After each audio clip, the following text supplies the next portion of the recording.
एक महत्त्वाची बातमी आहे। राज ठाकरे आणि उद्धव ठाकरे मुंबईत एका लग्न सोहळ्यामध्ये एकत्र आलेले आहेत। राज ठाकरे आणि उद्धव ठाकरे मुंबईत लग्न सोहळ्यात एकत्र आलेले पाहायला मिळाले आणि त्याचा एक फोटो आता समोर आलेला आहे। याआधी देखील कुटुंबातल्या एका लग्न सोहळ्यामध्ये हे दोन्ही बंधू एकत्र आलेले होते आणि त्यावेळेला देखील अशाच पद्धतीने फोटो व्हायरल झाले होते आणि आता पुन्हा एकदा एका लग्न सोहळ्यात हे दोन्ही नेते एकत्र आलेत। निवृत्ती बाबर माझे सहकारी आपल्याला सविस्तर माहिती देतील। निवृत्ती, सुमित, आपण पाहतोय की राज ठाकरे, उद्धव ठाकरे आणि रश्मी ठाकरे एका लग्न सोहळ्यामध्ये मुंबईमध्ये एकत्रित आल्याचे फोटो समोर आलेले आहेत। एका प्रशासकीय अधिकाऱ्याच्या मुलाच्या लग्न सोहळ्यामध्ये हे ठाकरे बंधू जे आहेत ते एकत्रित आल्याचं आपल्याला पाहायला मिळतंय। जेव्हा नागपूर अधिवेशन सुरू होतं तेव्हा देखील बँड्रामध्ये एका लग्न सोहळ्यामध्ये राज ठाकरे, उद्धव ठाकरे आणि रश्मी ठाकरे एकत्रित आल्याचे फोटो देखील समोर आले होते।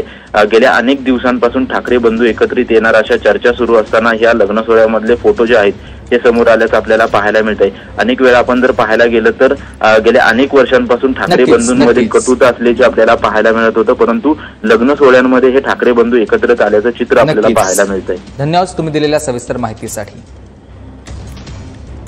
या बातमीच्या बुलेटिनमध्ये वेळ झाली, इथेच थांबण्याची